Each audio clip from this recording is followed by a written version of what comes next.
Hi, everyone. Today, me and Helevorn are going to be talking about how we wrote our sexual scenes in our stories, specifically focusing on the importance of certain erotic scenes in our works and particularly on Helevorn's work for this particular episode. We're going to be talking also about some of the problems we have experienced when writing erotic scenes and how we decide how explicit a scene should be and how it reveals certain characteristics about a character. Exactly. This is an interesting topic because I realized that before I had started writing erotic scenes into my stories, there were so many things about my characters that I had not yet discovered. Because this kind of topic places them in situations that we don't normally see them when they interact with other people, and that we don't see them on a daily basis.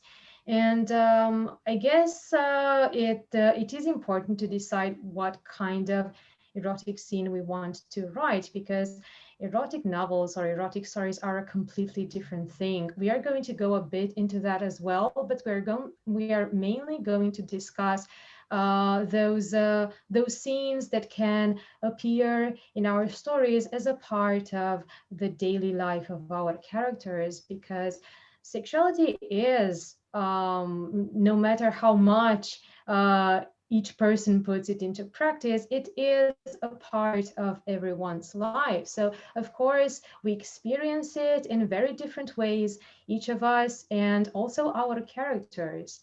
And the way these aspects are portrayed say a lot about our characters' personalities.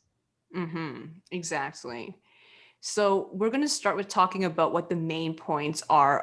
Like, as writers, both of us, what are the main points that we both kept in mind when we created a sex scene in our works? Well, the first thing that we have to think about is what we want to achieve story. So, what we want to depict, is it, like I said, if it's an erotic story and the focus is only on sex, then we're talking about something very different. But an erotic scene doesn't need to have as a main focus to be sexy or to turn on the reader, right? There are so many ways in which you can write an erotic scene. And so the focus can on character development and what it says about the person. So this is what we have to determine. And from that on, we have to decide what tone it will have, because each scene should be represented to the protagonist, right? I think it is a great way for us to have the scenes reflect the character's personality. So at least this is how I write such scenes in my own stories. So and then we have to think about the atmosphere. So how do you want your reader to feel when reading this? What do you want them to think about? So where the focus is and what kind of atmosphere you want to portray. Exactly. I think in general, we can just see erotic scenes as an extension of exploring the character's personality and their backstory. And of course, as we both are wont to do, there are various complexes and the psychology behind a lot of their actions. Exactly, yes, and of course it is an important part after all, because no matter how much our character puts that into practice, right, it is still important, because it can just be a scene where he thinks about such moments, or in which they dream about such moments. And yes, we are going to get into the examples as well further on, and see how we writing where it is happening only in the character's mind versus how you write it when it actually takes place and there are many people involved. hmm So, another question that we will be covering in both of these podcast sessions about your characters and my characters, respectively, is how can erotic scenes be used as part of establishing a character? Right. So yes, this is what we're talking about and what we're going to show in our examples.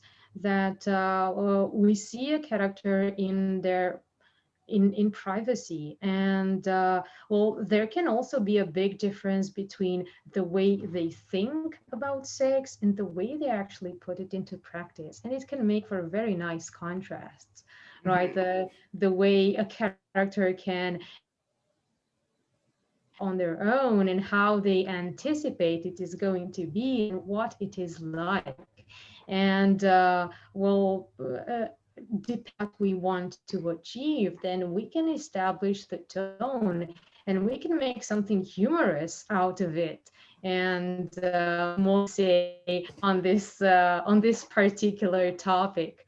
And well, you can go towards humorous, you can go towards emotional, and you can also go towards a darker part if this is what you want to achieve. Hmm. Exactly. And I think there's a lot of different things that you can change about a sexual scene and how it, how you can modify certain aspects to tell more about a certain character. So related to this is we're also going to be talking about how we decide how explicit a certain scene is going to be. Exactly. That is a very good point because it is very much related to what we want to achieve and also to the protagonist because I always let my protagonists dictate the way the scene is going and how explicit it is and the language that I'm going to use. Because, of course, if we are thinking about a protagonist like Eyolf, who is very demonstrative when it comes to sex and a nonconformist, right? So he is going to think about and to describe sex in a way that is very well, he doesn't conform any kind of rules. He just says and does whatever he wants. And this is going to reflect in the way that I write the story, regardless of if I use a first person perspective or a third person perspective.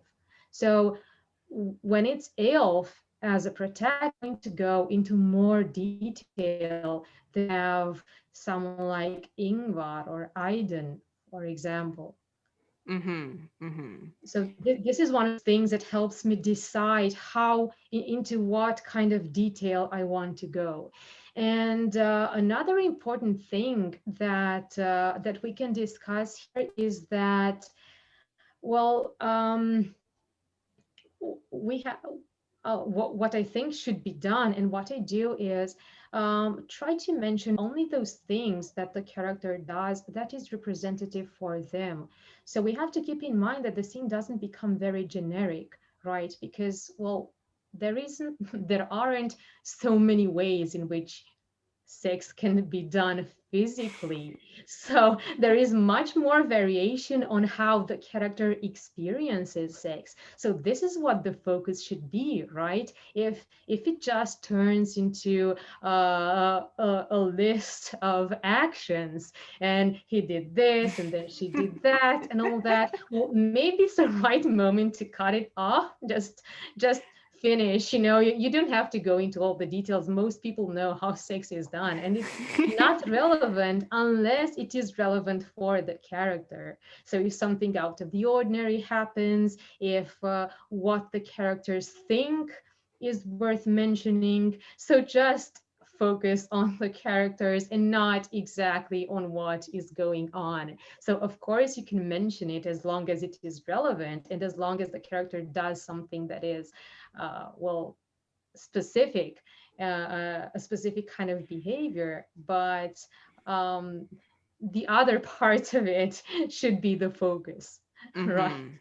I totally agree. I mean, sometimes it is redundant to go into too much detail about that. And like you said, if the purpose of a specific erotic scene is to explore a character's psyche and his or her motivations, there's no need to go into, the exact chronological, recounting of what actually happened.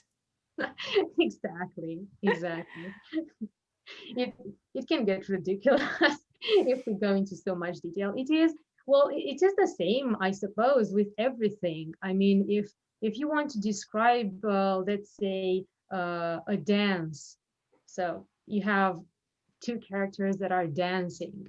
Well, you're not going to describe every single step for the, I don't know, 5 minutes, right, of the dance, because, well, people have seen dances before, right? You're only going to say some of the moves that they make and the way in which they interact, what they think during the dance, and um, describe the atmosphere and everything, but not every single gesture. It does become redundant, like you said. Mhm. And we're also going to be talking about how we've chosen to depict unhealthy sexual relationships. Especially in your work, Helevorn, in Lucky Wolf, we do get to see a few unhealthy sexual relationships, especially since it's the medieval times. And back then, you know, some things like that usually did happen, and it's very realistic that it is covered. How would you say that you've chosen to portray such relationships in a way that isn't off-putting and isn't, putting the wrong ideas in people's minds? Exactly. We have, as writers, to be constantly aware of what the reader is thinking and feeling while reading our stories, because maybe we have something specific. I mean, we definitely have something specific in mind, but the way that this message is conveyed to the reader is very important. And well, maybe our intentions in describing an unhealthy sexual relationship are to to emphasize what is wrong and the negative effect it has upon one of the characters, for example. But it is important that this is very well reflected in our story. If it's something that is unhealthy, we don't want to portray it as something sexy. So if you want the reader to think, oh, this is so nice and so romantic, and the characters get along so well together, then yes, by all means, make it sexy if that's what you want to. But if you want to portray that one of them is going to get hurt, and even if at that moment they are both feeling good, but if you know that you want to portray an unhealthy behavior from maybe an abusive behavior from one of the partners, you have to keep that in mind in your choice of words and the atmosphere that you want to create. So those parts that are supposed to be disturbing, make them disturbing. I mean, that there's not really a problem, I think, in making a sex scene or any kind of scene disturbing if you want to bring out certain societal wrongs, for example. Exactly. And you do so a couple of times, with Yes, Eyolf exactly. and a certain character. Oh yes, yes, yes, and Eyolf has some moments in his childhood when he encounters, well, he has a lot of less pleasant encounters because Eyolf is also a prostitute when he is a teen, and this is one of the ways in which he earns money. So of course, Eyolf himself. Um, because he is a child at that time and he doesn't really have experience in relationships, he's not very much aware that what he does is potentially damaging. And also, it is worth mentioning here, like you said, that it is the Middle Ages, and it was a time when people could get married at the age of 12 and have children. So it's not really the same. 14 years old in the 10th century is not the same as 14 years old right now. So of course we keep that in mind as well when reading and writing such a scene. But it is, this is one of those situations where maybe your protagonist is not aware that it is potentially damaging, but the reader experiences differently. When you know his age, and you know the kind of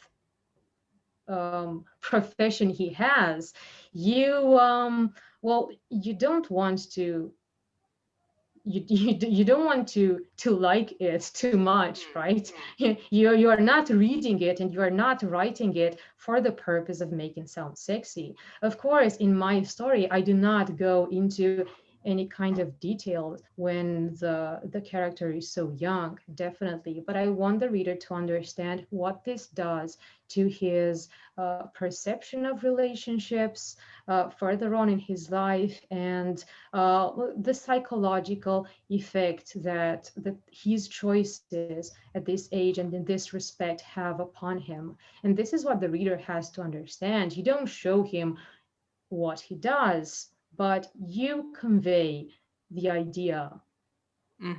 Exactly. We're also going to probably end this discussion and the next discussion with my characters with a comparison or discussion about erotic fiction in general. Oh yes, exactly, exactly, because there are many ways to do this, and well, some of them are quite questionable. so, so yes, I think it is worth mentioning those things as well as one point. Yes, especially some examples that we've seen in the past week. Oh yes, exactly, definitely. And some of them are really famous, and of course they have been talked about before, but well, they are worth discussing in these contexts that we are talking about today. hmm So let's now talk about your characters. How are Eyolf's attitudes towards sex like in general, as we can see in Lucky Wolf? Do his attitudes change depending on who he's attracted to at a particular moment? Right, this is a very good point, and I'm very glad that you asked about how he changes, because as I started to mention before, Eyolf's views change a lot over time. He's always very open about it, even when he is very young. So he doesn't really he doesn't have any issues with his sexuality. He is bisexual, and he's very acceptive of that. And like I said, when he is young, he even makes some of his money from prostitution. And I think that because he does this, and because his family situation was quite difficult, having been abandoned by his mother at a very young age of 6, he has quite a twisted understanding of relationships. So he's constantly seeking attention and affection, but he doesn't really make the difference between someone who really gives him that affection or someone who is using him. And this is one of the things that leads to a lot of problems in Eyolf's life.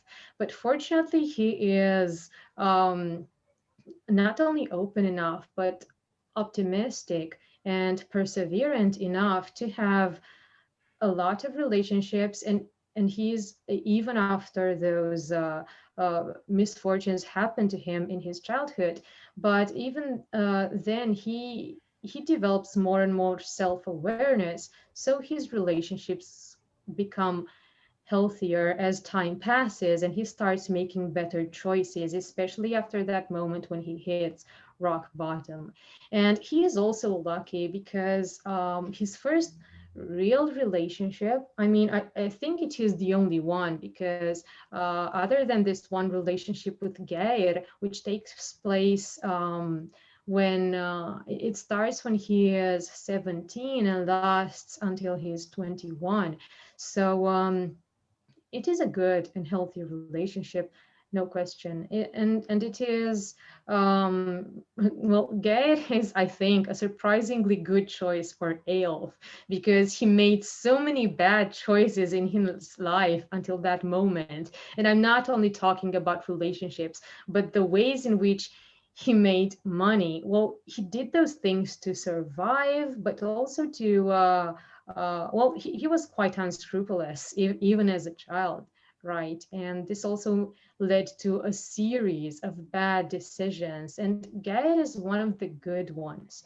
So, well, Geir doesn't really match Eyolf's openness when it comes to sex, but he's very willing to try, and he's very demonstrative in his affections. So this is why the scene that I have with them when they are together, when they spend the first night together, is perhaps the most explicit erotic scene that I have written, because both of these characters are very open about it, and well, they are in love and they are teenagers and they are very willing, and the moment is just right for both of them. And Eyolf is, of course, very excited because he has planned this for so long. So he wanted to construct the perfect moment. He made up the perfect story to get Geir and help him with something, because Geir is a carpenter. So he even had the right pretext. It was snowing outside and Geir's clothes are wet. So Eyolf is alone in the house and Geir can spend the night. So it's just the perfect moment. And so I did go into a lot of detail, because this is how Eyolf would imagine it. This is Mhm. how Eyolf thinks about sex, in a very open way. He doesn't really leave anything out, because he is so excited about it that, wow, this is happening. And it is also that part in the story which I've written in first person perspective. So those are Eyolf's words. Well, I did. I think I censored a bit, because I think that Eyolf would go to extremes in describing certain things. So I tried to keep him on a leash, but I still went into quite a lot of detail. Mhm. Yes, I did notice that as well, and I think it's very positive as well because his love for Gaia really shows through in that scene, and it's very touching. It's also kind of innocent in a way because generally speaking, I think Eyolf is not a very innocent character. He's seen a lot, he's done a lot, he's been through a lot.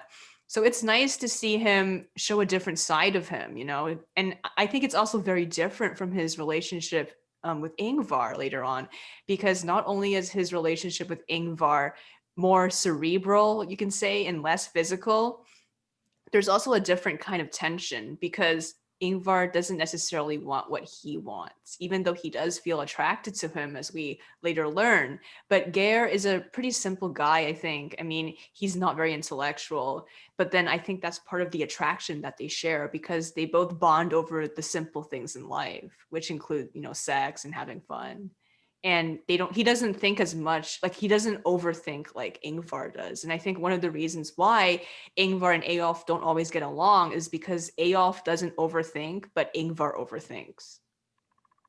Exactly. That's a wonderful way to put it, and I'm really glad that I could get that point across with both these scenes, because well, yes, indeed, it is quite innocent, because well, I think that Eyolf is very happy to have discovered someone who is quite innocent, in the way that Geir is, and at the same time very demonstrative about his affection and attention. And this is what makes him also really want to get lost in these simple things, because he hasn't had very good experiences with sex before. I mean, it is the first time he has done this with a man since his um, prostitution experiences. He has only been with girls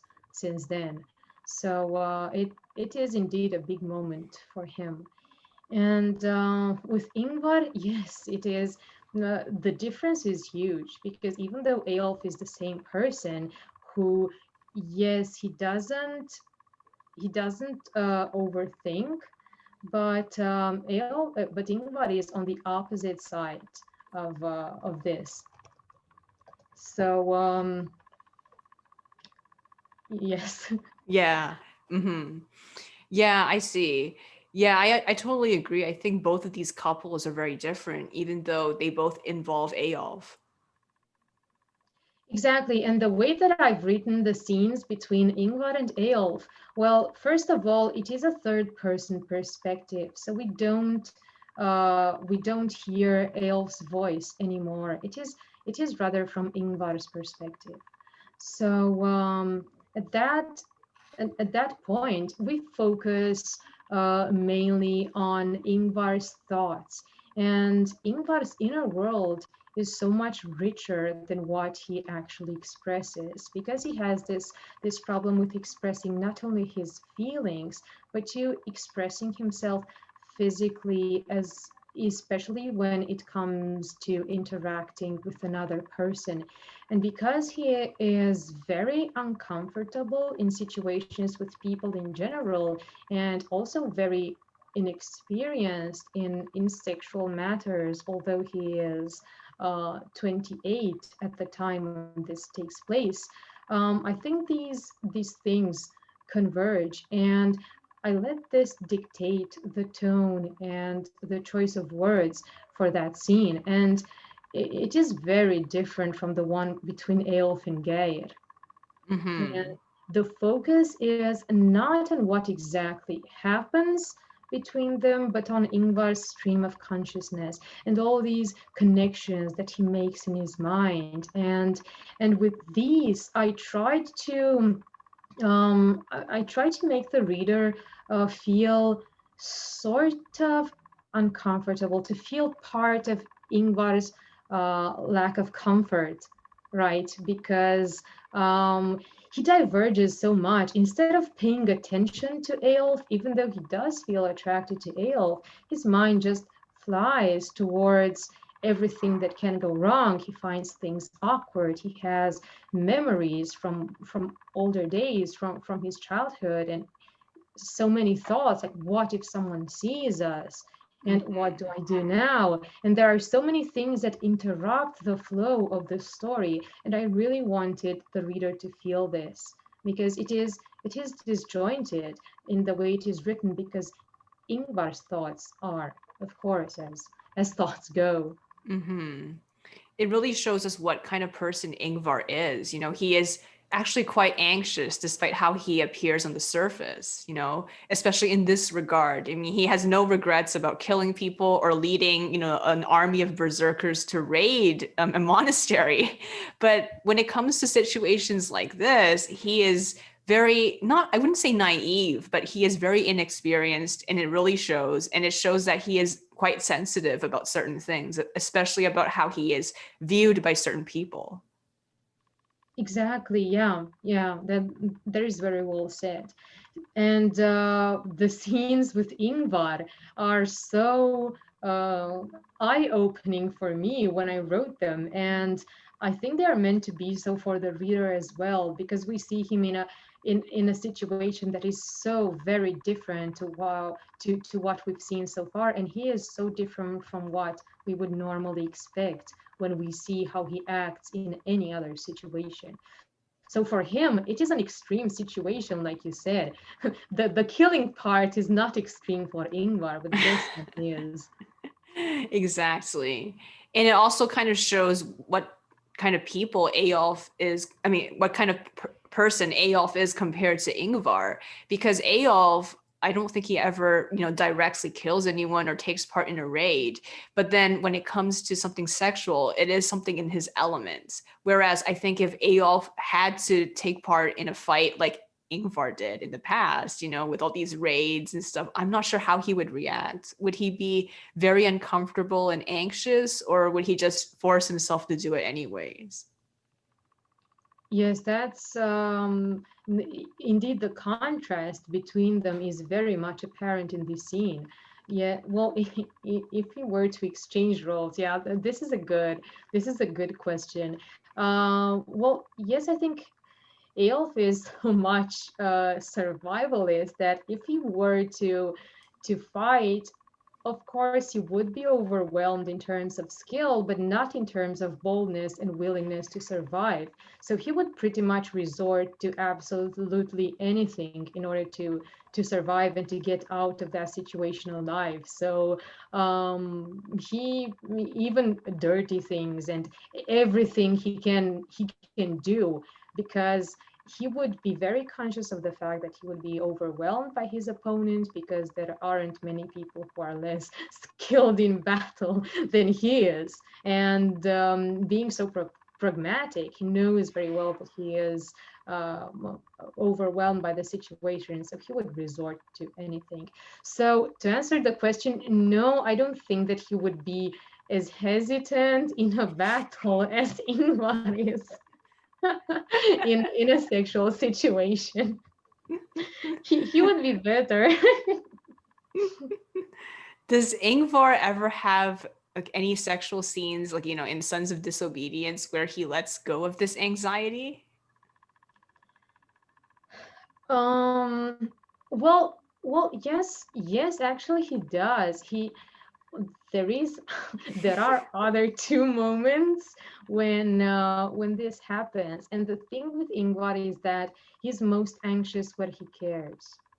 So with Eyolf, he cares. And I think this is the main thing that brings about his anxiety. With other people, he doesn't. So he doesn't overthink as much. He doesn't ask himself, what do I do now? What is the other person thinking? What is the other person feeling? How will they remember this moment? He doesn't care. He's Mm. not a very emotional person. He's not a very insightful person when it comes to other people's emotions. So he doesn't normally care about other people's feelings. He's very cold in this respect, and he can hurt other people very much, and of course he can hurt Eyolf very much, but he tries not to Mm-hmm. Mm-hmm. because he's so emotionally impaired, we can say. Yeah. So when I first read your work about Ingvar, I think that you had characterized him as totally disinterested in any sexual things. I think it was only after you wrote Lucky Wolf that you realized that he was actually gay rather than totally asexual. How would you say, or what do you think has made you come to this realization with regards to Ingvar's sexuality? Yeah, that's a good question because indeed, when I first imagined the character, and this was many, many years ago, like 10 years ago, I think, I was imagining him as asexual because I wanted to show something different. I mean, this is how I decided to make such a character because instead of portraying the typical hero who has all the qualities in the world, is including being very attractive and very charming with the ladies, I wanted to make him totally disinterested in such things. And in a way he is, but I did not really think about his sexuality because I never placed him in a sexual situation. The first draft of the novel was made in such a way that there was no moment in the plot where Ingvar was shown in anything sexual. So I really did not think about it. So when I actually sat down in front of the computer and thought, okay, what does Ingvar think about sex? How does he view it? This is when I started to change my own views of the character.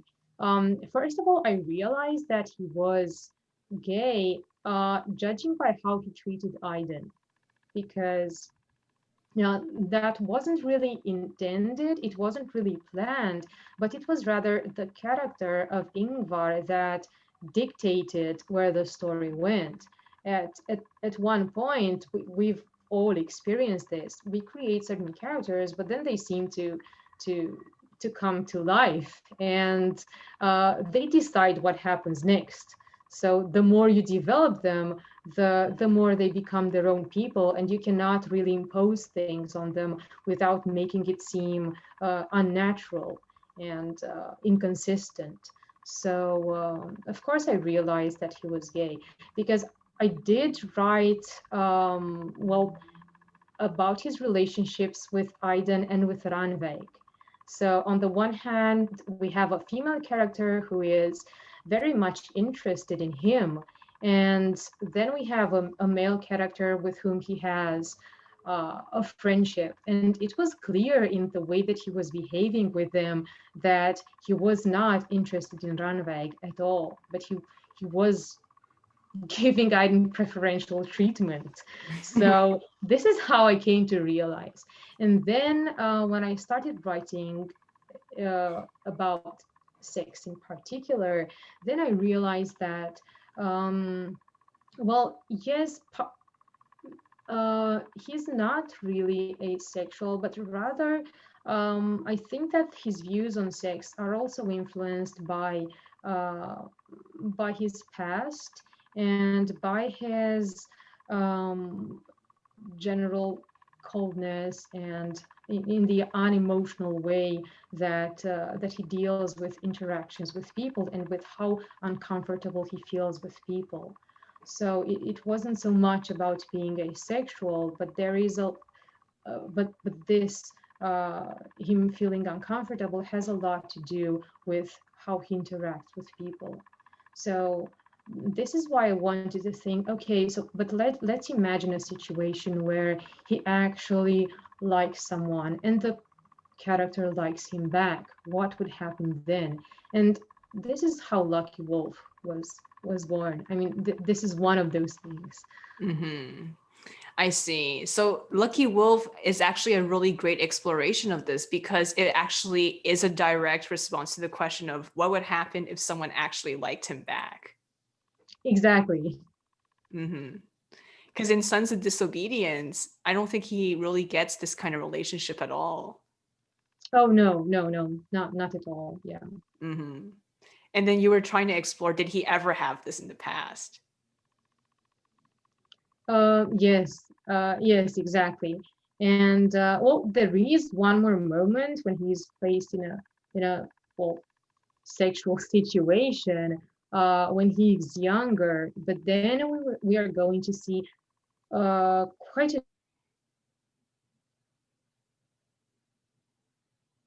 published. The readers can compare the scene in Lucky Wolf with Eyolf to that scene from that story, because even though Ingvar's well, he's still very over analyzing, and he's still overthinking things, and he's thinking about a lot of other things and not necessarily about what is going on.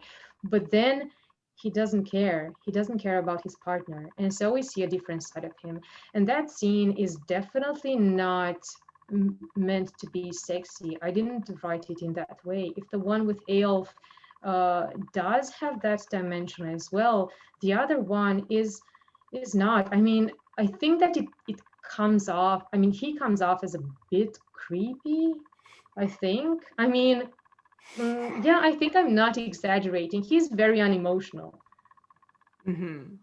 Yeah, I think the feeling of that short story was creepy because back then especially we didn't know much about Ingvar, and from what we knew about him, he was a very unfeeling, very distant, and maybe even psychopathic individual. That's the feeling he gave off, right?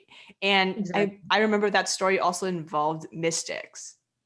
Oh, yes, yes, exactly. So he obviously has a thing for for mystics, definitely. His mother was one. There he meets one. Eyolf is one, and in a way, Aiden is one as well because he's a priest. Oh, that's true. Yes, but he's not the same kind of um mystic that, partakes in hallucinogens, because that was Uh, involved in the story, right? The mushrooms, I believe. oh yes, yes, exactly, exactly. Well, Ingvar would know a lot about that from his mother. So, And I don't think Aiden knows anything about those kind of things, right? oh no, definitely not. No. Hmm. I don't think he would want to take part. No, no, I don't think so either. No. So he's the only mystic that Ingvar knows that doesn't use hallucinogens.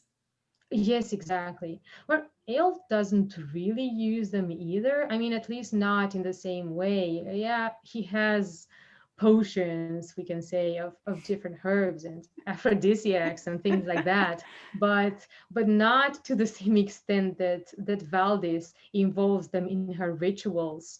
And this is why that scene with that certain mystic that he meets in Kiev triggers a lot of memories of Ingvar with his mother. And Ingvar's memories with his mother are not pleasant. So, Hmm. in the way those memories and the thoughts that they create in him mingle with the erotic moment, the effect is, I think, very different from what one would expect when seeing him in a sexual situation.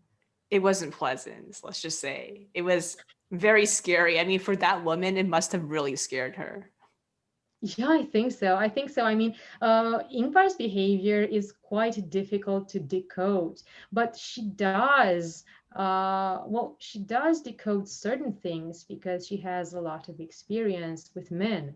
So, in a way, she understands him, at least his behavior and his intentions, much better than other people, much better than the reader, perhaps.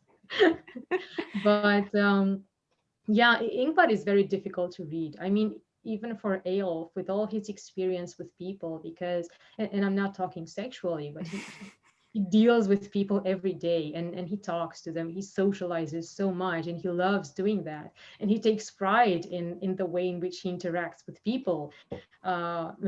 He has become so popular because he's so good at this. But at the same time, he does find Dingbar very confusing and he mistakes a lot of his gestures for aggression because this is how Ingvar generally acts when he is confused and hesitant. So Hmm. as readers, we see him that he is in a way, um, well, we, we can't really describe him as shy and naive, but we can describe him as hesitant. And we see that he has good intentions, but the way in which he acts is very different. Hmm. Yes. And I think as we know Ingvar more, he's not as scary as he used to be. I think deep down, he is a very relatable and empathetic, well, to people he cares about person. And he's not really as psychopathic as we would have thought, especially in that Kiev story. Exactly. And this is one of the reasons why I wanted to show more into Ingvar's psyche, because I used to have this picture of him, but the situations that I placed him in did not convey this to the reader. Hmm. So I let him create certain situations where the reader can understand him better. Hmm.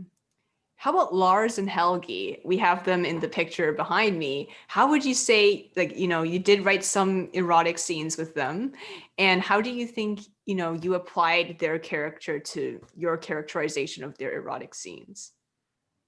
Mm, well, yes, they are different. They are different from Eyolf, but um, they are very open about it, especially because they fall in love with their best friend. So they are friends before they become lovers. So they are very comfortable with each other, and this is one of the reasons why they are so open about it. So well, they are quite naive and quite childish, I think. I mean, immature is a better word. when this scene takes place. Well, it is a scene in which they just kiss. So it's but well, of course, that is only the start of their relationship.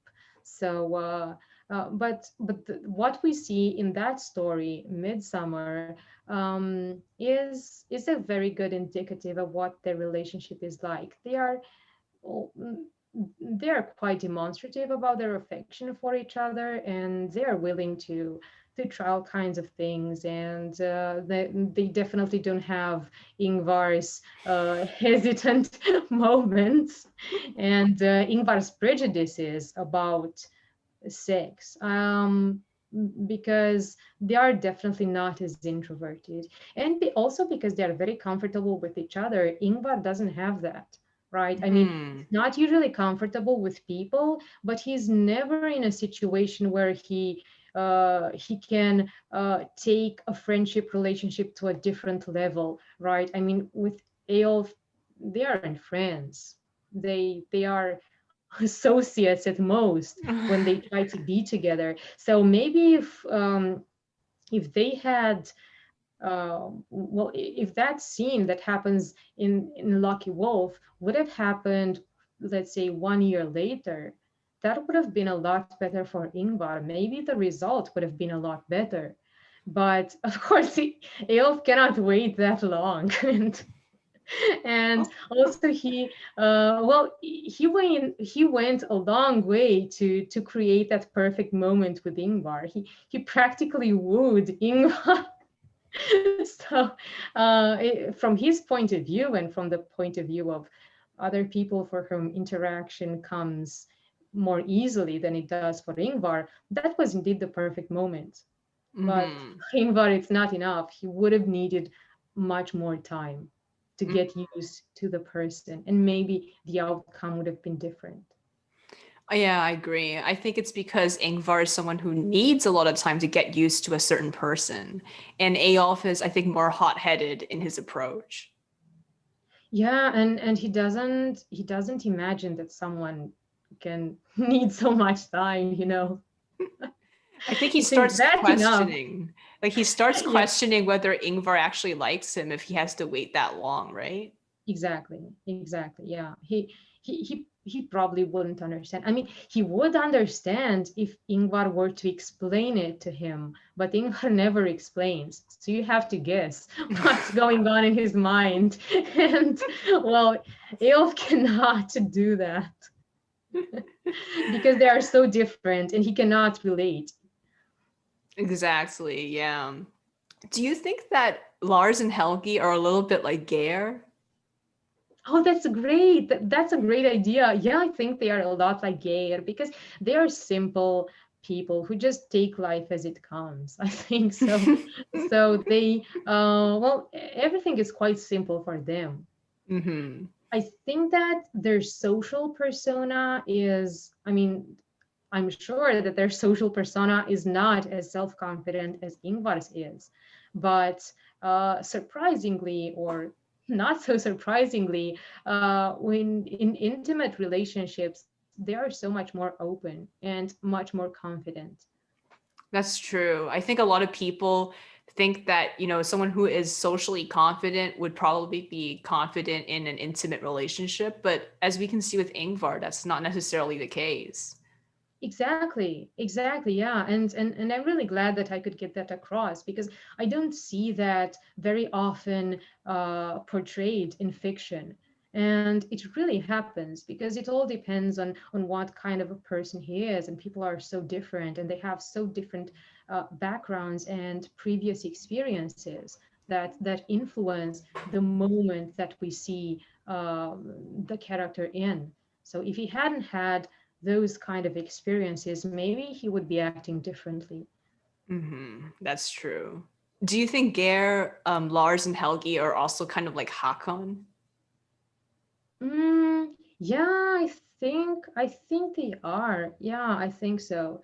I think so because I think that each of them has this kind of dose of naivety, but at the same time, Geir isn't so.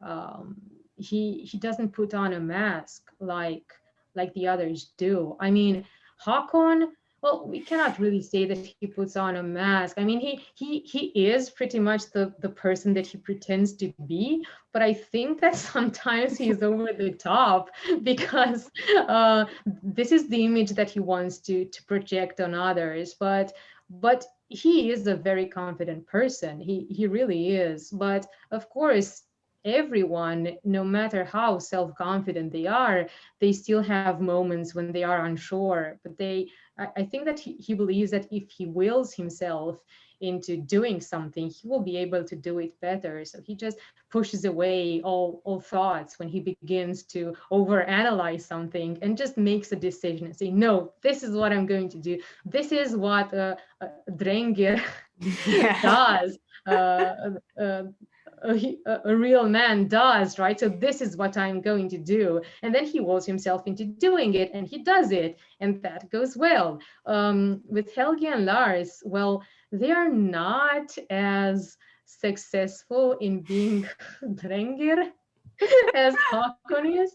So sometimes, yeah, they try to look much more self-confident than they really are, and more skilled with fighting and with everything, and more warlike than they actually are. So there is a great deal of bravado in these two characters, whereas Geir is on the opposite side. He doesn't try to seem like anything. He's just himself, and he doesn't really care about how people see him. He isn't a warrior, so he's not so interested in this, in how this very manly society perceives him. So, so this is why we don't see this kind of mask on him. He is perhaps the most uh, genuine in this respect. But then at the same time, he hides his sexuality, doesn't he? Much Yes, he more than the does. others, Hmm. because he is the one who eventually conforms to to society when he breaks up with Eyolf. Yes. And, I hope Lars and Helgi never do that. Yeah, yes, I hope so too. Of course, they will be placed in certain situations, but whether they would come to a point where they would give each other up just to conform, well, I really don't imagine it. That's good. Yeah. And Eyolf and Ingvar, well, unfortunately, it's circumstances that tear them apart or come close to doing so, I would say. Not so much, conforming. I don't think either of them are interested in conforming. Oh yes, definitely, definitely. I mean, Eyolf is very open, and everybody knows what he's about. So he wouldn't have a problem in being seen having a relationship with a man. So that's definitely not an issue for him. And for Ingvar, well, he would resent the idea of people talking about his relationship with anybody. So even if he were straight, he would not want people to discuss his intimate relationships. So I think Hmm. that he's almost equally uncomfortable. So it's not the sexuality that makes him uncomfortable, but the very idea of people discussing his private life. That makes sense. Finally, did you want to close this off with a discussion on erotic literature? Oh, well, yes, there are so many things that we can discuss regarding erotic literature, because there are so many books that are purely so that kind of writing is quite different from what we have done, isn't it? I think so, yes. The purpose is very different, because we have focused on psychology, on character development, and these erotic scenes are only there because they reveal certain things about a character. Whereas when you're writing an erotic story, well, as I've seen, I don't have a lot of experience in reading erotic novels, but from what I've seen, the whole point is just the sex, and the story just jumps to those moments in time when the characters meet to have sex, right? Like nothing in their lives exists anymore. They don't have jobs, they don't have families, they don't have personalities. And this is very important. I think that this is one thing that really creates the difference between an erotic novel and a novel that has sex in it, right? These are different things, because in erotic stories, the characters, the protagonists are quite generic, aren't they? They are just people that every reader can identify with in one way or another, because this is the whole point of the story, right? It's like pornography in film, for example. So you're not supposed to, I mean, you're supposed to identify on a base level, and that's that. It doesn't matter what kind of personalities they have. Well, the I only think this is personality they do have is that they're enjoying it. yes. Yes. And well, sometimes they are enjoying things that should not be enjoyed. I mean, they are completely lacking insight, aren't they? I think that's part of the appeal for certain people because it's like dubious consent or something. I see that on Archive of Our Own. You know that site where they have a lot of fan fiction? I see that people are linking to it all the time. I don't go on it, but I see that there's like a separate category for non-dubious consent or something. No, Oh, dubious, yeah. oh, I don't know that one, but I know what you mean. So I think it is something that appeals to a certain demographic. So I guess it could be like a genre of erotic literature. Yes, I think so. I think so. I mean, of course, there is something for everyone, but and to some extent that is okay. But well, there are certain things with which the problem is that they project the wrong thing, that they give the reader the wrong impression. And well, that is actually a mistake. That is just bad writing. When you write something that is very clearly wrong, but you write it as if you were not aware of what you are writing. And of course, we can mention the very famous example of 50 Shades of Grey. I mean, the premise of the story is actually very interesting. If you were to make a psychological novel about a male character with narcissistic personality disorder and a female character who falls for him, that's okay because this actually happens in real life. But do you portray it as romantic? The fact that you are even doing this, it shows that you are not aware of what is going on. How little insight can you have in your own characters and in life in general? So And some Omegaverse stories.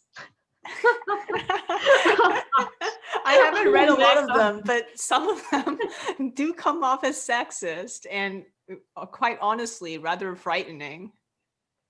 oh, yes, exactly. Sexist. And then we have the problem that you mentioned with consent.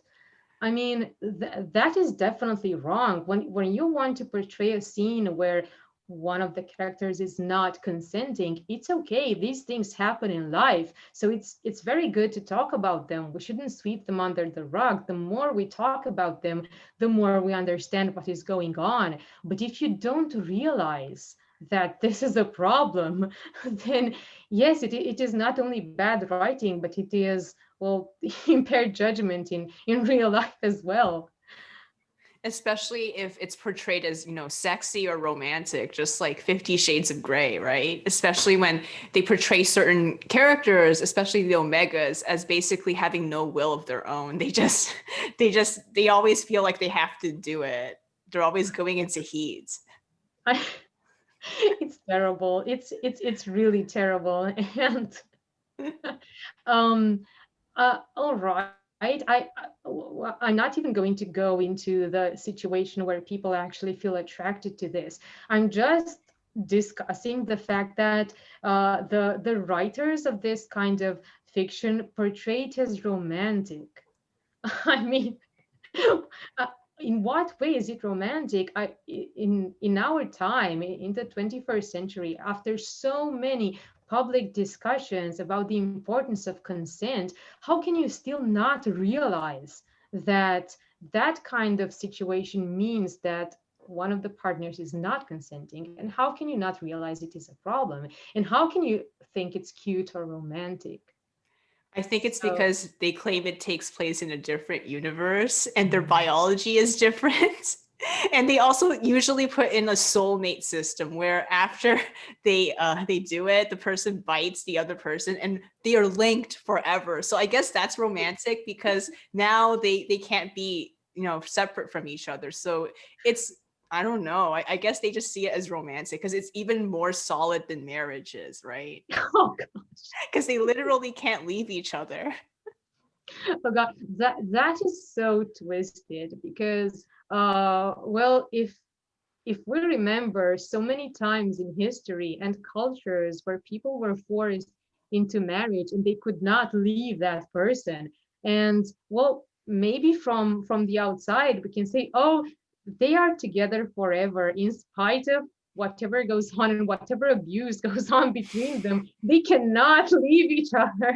But with our minds of people from the 21st century who have been part of a lot of these discussions about relationships and consent and sexuality, do we still find this romantic?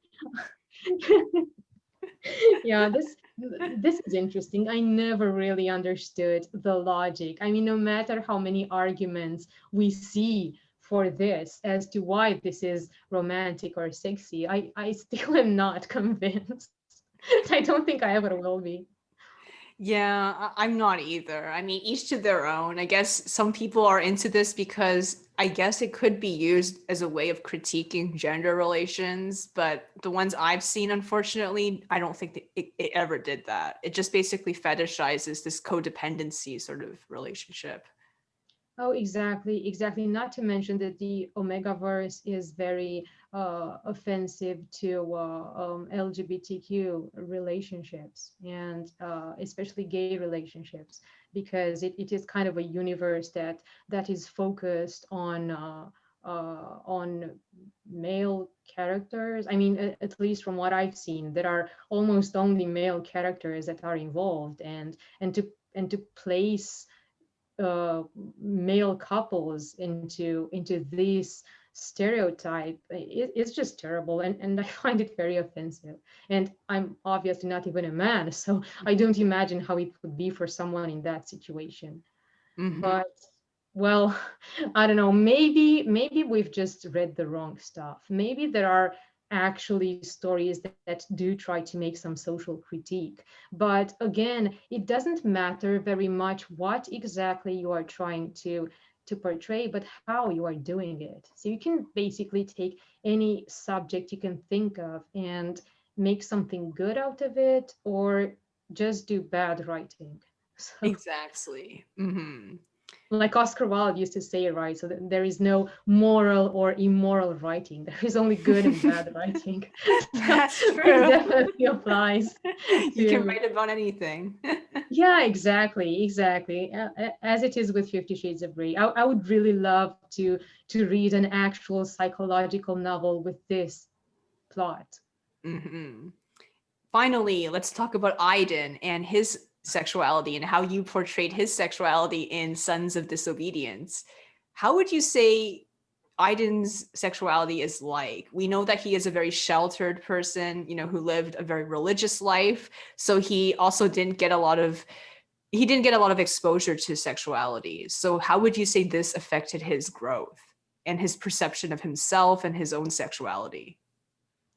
Exactly. I think that Aiden is well, in a way more balanced than other characters that we've seen, because well, he is not as open as well, Helge and Lars, and he is also not placed in these situations where he gets into a relationship with his best friend. So things are more difficult for him, and he also has to deal with a lot of prejudice because of the upbringing that he received, and because of the fact that well, he comes from quite a religious background. So not only the beliefs of his family, but also the fact that he was educated to be a priest. So well, these certainly influenced his views on sexuality. So I think that in a way he's the most romantic,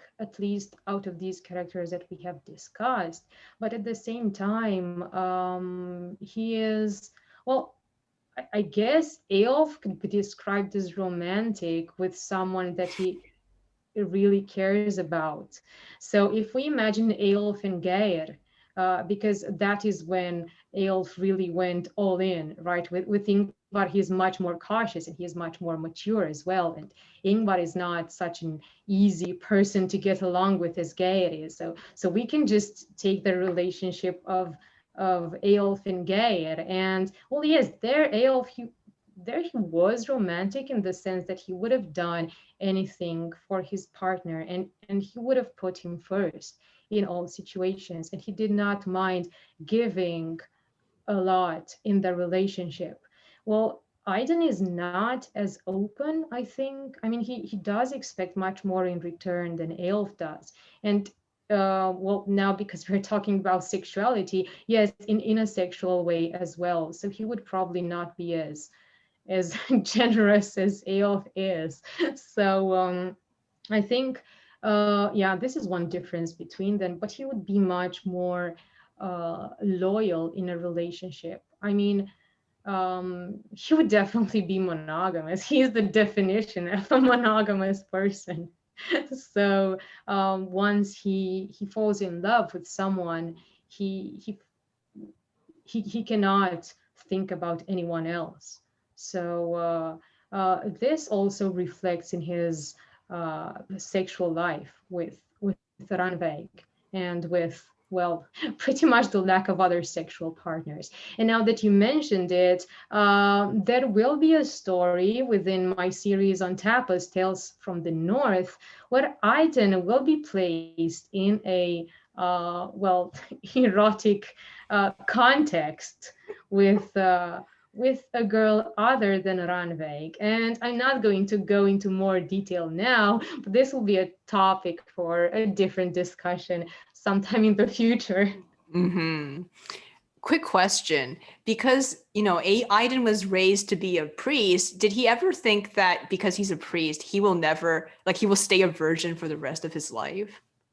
Oh yeah, definitely, definitely. I think that he imagined that this is what his life would be, and yeah, I think that he really tries to be okay with it.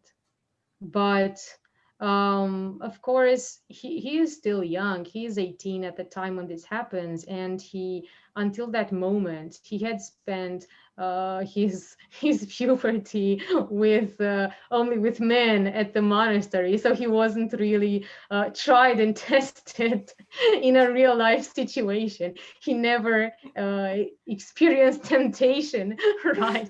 And fortunately for him, when it comes to that moment, he's a priest no longer, and he's not sure that he ever wants to take that road again, because he wasn't well, he didn't really go to the monastery out of his own free will. It was the path that his family had chosen for him. So uh yeah, he realizes that it is probably not his vocation, which is also fortunate from this standpoint. That's true. But how do you think that influenced him? Like, the idea that he had for a couple of years that he would probably be a virgin for the rest of his life. How do you think that influenced his views on intimacy and sexuality? Well, I think that um, first of all, he's fortunate that this is not the case. So when he really gets to do something that he thought he would never do, it has to feel good, right? You really feel good about yourself. But at the same time, I think that he has a hard time overcoming his um, prejudice and what he had previously thought about sex. I mean, I'm sure that he tried to convince himself to some extent that it's not worth it, that he can live without it without a problem. So, well, there is a lot of conflict within him, whether he should go down this path or not. But once he gets closer and closer to Ranveig, he realizes that it's not a problem because it's not so much the sex as it is the purity of your intentions. And when he realizes that he actually loves her and that he wants to marry her and to be only with her for the rest of his life, then he doesn't have much of a problem about it. So he really believes in monogamy and in loyalty in this sexual sense. So once you are in a relationship, you don't have to go astray, not once, not even in thought. So this very Christian way to view relationships is very much reflected even after he stops following the rules of a monk. I see. So it is modified, but he still has that strictness. Yes, definitely, hmm definitely. But he never has the same anxieties that Ingvar has. Oh yeah, exactly. That's a good comparison because Ingvar does not have a strict upbringing in this sense, and not in a religious sense, and not in any sense. I mean, his parents have a very well, no, I'm not sure if I should term it a normal relationship given their characters. I will discuss more about these two in more detail at one point, so people can see what I'm talking about. But from a sexual standpoint, they have a normal amount of involvement, So Ingvar really did not have this model of oh, sex is dirty and you shouldn't do it, and it's something else for him. So it's not really this kind of prejudice. hmm It's not from his upbringing in this way. So That makes sense. yeah, so that is interesting that Aiden can more easily overcome it, even though he had so many restrictions, or he grew up with so many strict rules, and Ingvar is the one who cannot overcome it, even though this is not the situation with him.